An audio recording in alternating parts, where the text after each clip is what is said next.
that money, it has been printed, that takes its toll on the markets, and it has to be played out to the bare end. We've seen the asset inflation.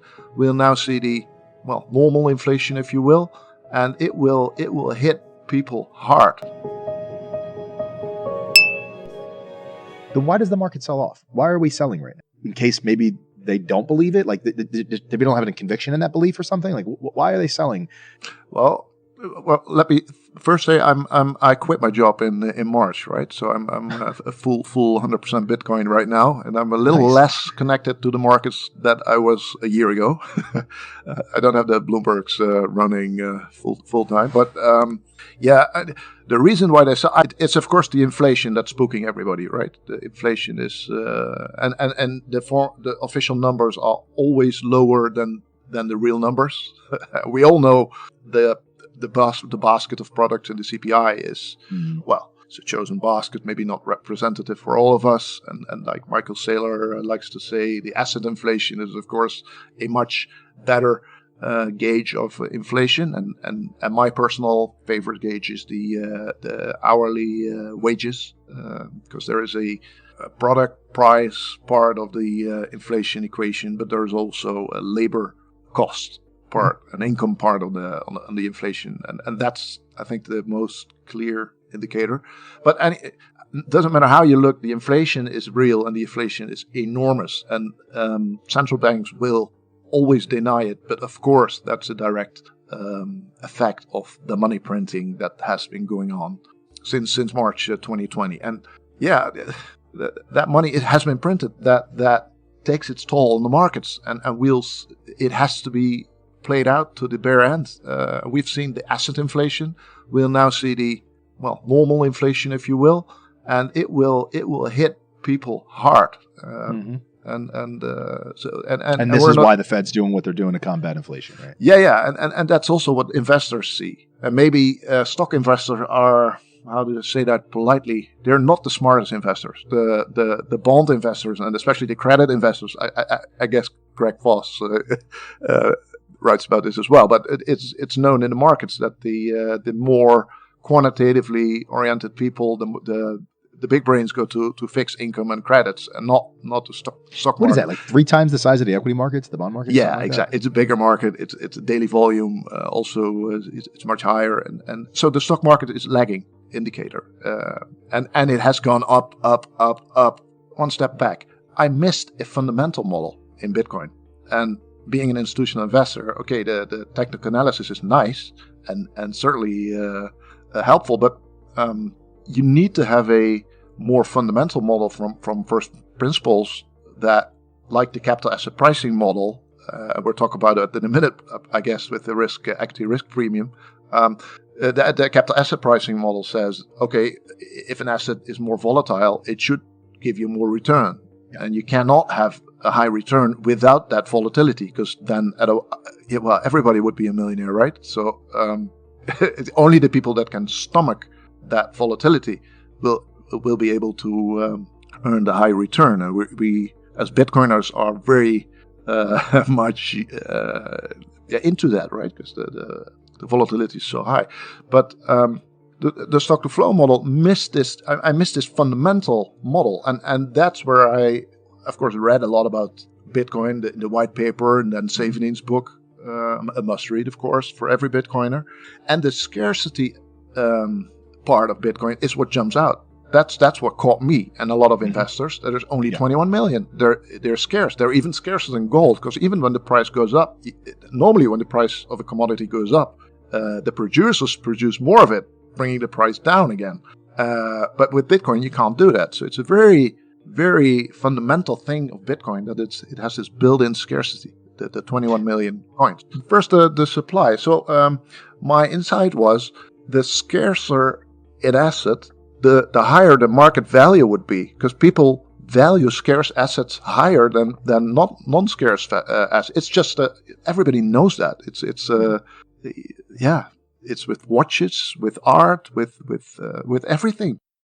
Before we continue, help us clicking that YouTube like button and subscribe now to our channel. This shows the algorithm that you valued this information, and it helps us spread that message. Sharing is caring. And now, let's continue. So that's when my addition was to take the scarcity stock to flow ratio and then map that to the market value of several assets and even dynamically through time. That was the stock to flow model, and the stock to flow cross asset model then brought in the gold data and the silver data, real estate and diamonds. And then you see, like you would expect, that the scarcer the asset, so real estate is a scarcer asset, the higher its market value. And that's when I made this very rough. So it's a very rough model. It's a very simple model. It only has one input, and that is the scarcity, stock to flow ratio. All the other factors, including demand, but all the macro news in China and bans and whatever. So there's like 100 factors that also impact the price. Those are not in the model. So the model is very simple. It's very rough. Yep. I think it's very intuitive and very directionally right. But demand is not in there. But demand is a very interesting variable because that's very hard to measure. And you can't predict that, really. No. And anything. And Bitcoin is sort of a strange commodity asset. It's like a Veblen good. And in Veblen goods, the laws of demand and supply don't work as you would expect. So, because normally, if a price goes up, if a price rises from or something, the supply of the demand goes down, and if the price goes down, the demand goes up. With a Veblen good like Bitcoin or a Rolex watch or a piece of art, when the price goes up, demand goes up. It's the other way around. And that's because it's viewed as a luxury good, as a store of value, and supply. Demand is a function of supply. It's derived from supply. So I think, and of course we could debate that, but I think that demand is a derivative of supply in the case of Bitcoin and other Veblen goods. But and that applies to other variables as well, because I got that question a lot. Why don't you have you considered the quantitative easing you do have to include money supply in the model, or all the macro news, the interest rates or China bans, and why are they not in the model? Well, I wish I could, but I haven't figured that out yet. I probably never will.